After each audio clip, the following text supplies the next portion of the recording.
Whenever I hear the gospel that we read this morning, I think of the quote that I asked Claudia to put in the bulletin, the quote from the spiritual writer Julian of Norwich. It's translated, "All shall be well" there, but I learned it like this: all will be well, and all will be well, and all manner of things will be well. The first time I heard this quote, I heard it from a friend, a priest who was dying of cancer. His name was Charlie.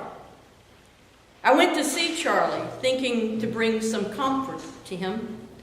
But as it turned out, he was the one who brought comfort to me. Because though he knew he was dying, he also believed that even in dying, all would be well.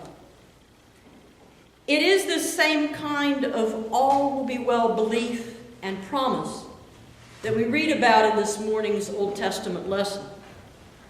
It is the promise that God has said he has kept and has given to his people as a covenant.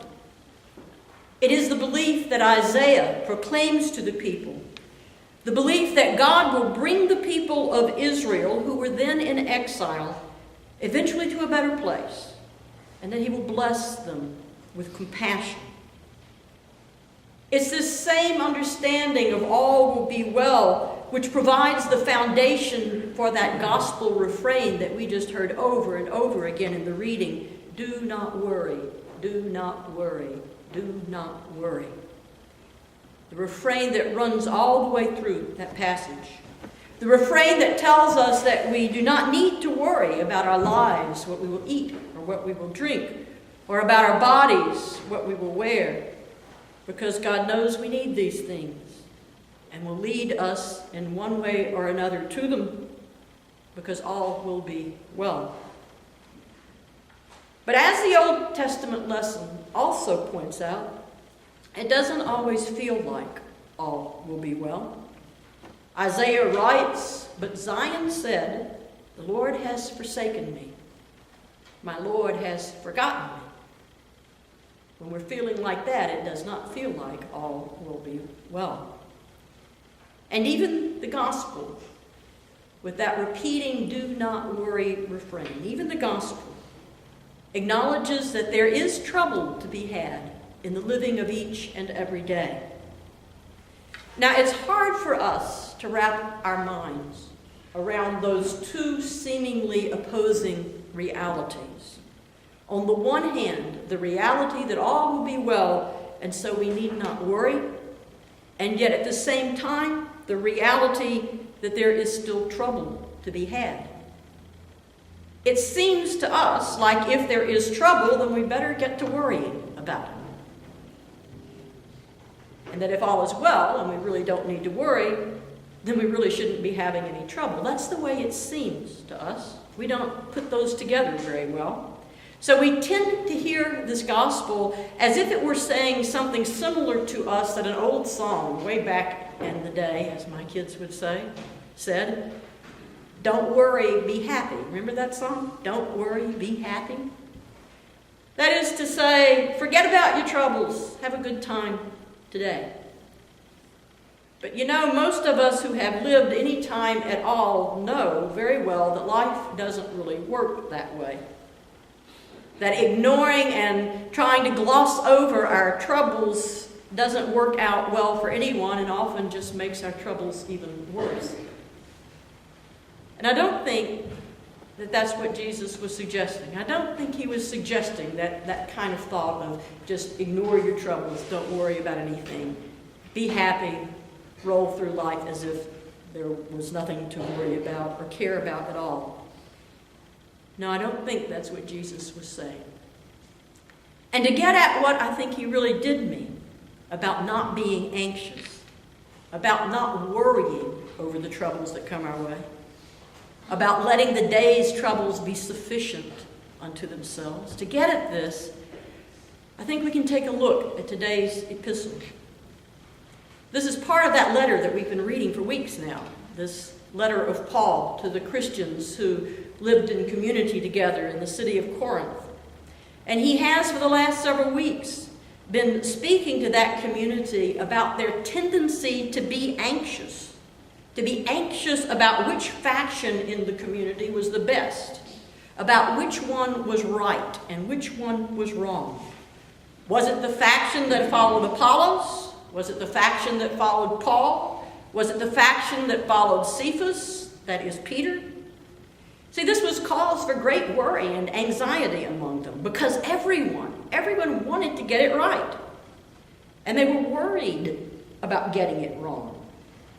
I'm sure to some extent they probably believed that if they got it wrong, they would be headed straight for trouble. But as Paul said a week or so ago, such worry was needless because they all belonged to each other. They didn't have to decide which one was best. They all belonged to each other through Christ, no matter who was leading them. That's what he said in the last couple of weeks. But today's passage from that letter goes a step further. Today's passage goes to one of the root causes of our worry and anxiety. And that is our tendency to try to judge everything that comes our way.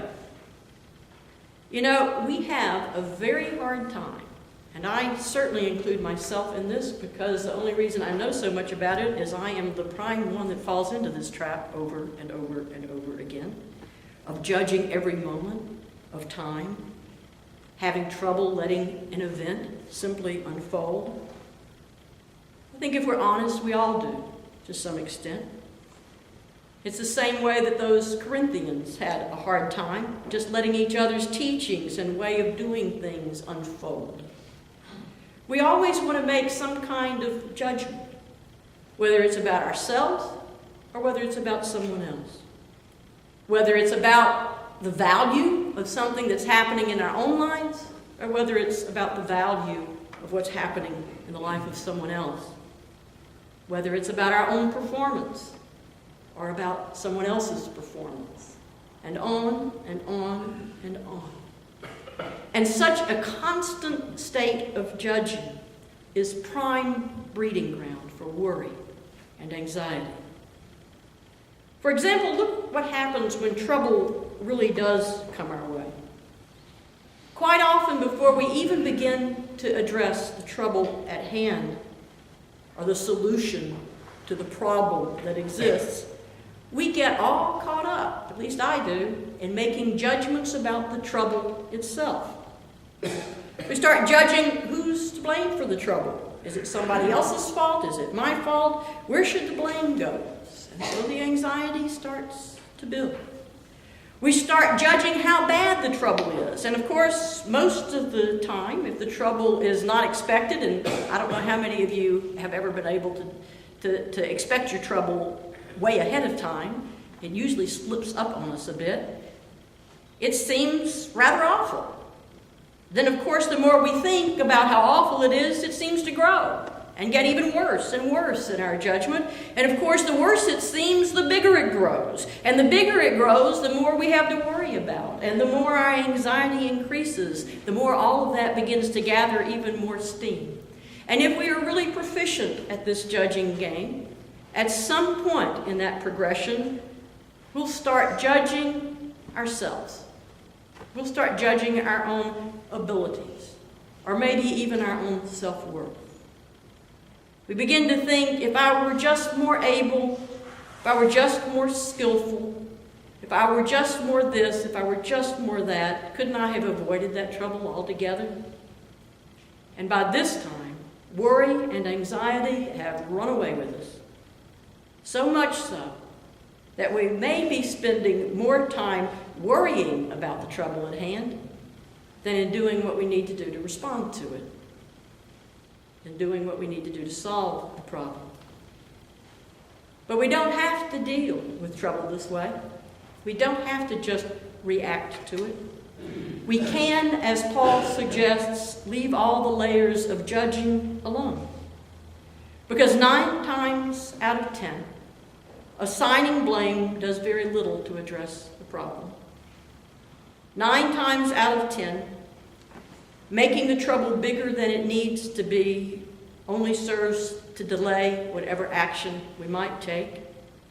9 times out of 10, falling into the woulda, coulda, shoulda trap sends us off in all sorts of unhelpful directions. We do not need to be anxious. We do not need to worry. We do not need to judge. All we need to do is to meet today's trouble, deal with it as best we can, note whatever lessons there are to be learned from it, and then let it go and move on. Because this is the way that we all will be well. We will be well, not just because the trouble goes away or doesn't matter, but we will be well because we've dealt with it and moved on, without the need to blame or be overwhelmed or beat ourselves up. In a very real way, this approach to everyday's troubles is one way of seeking God's kingdom in the midst of our lives. How?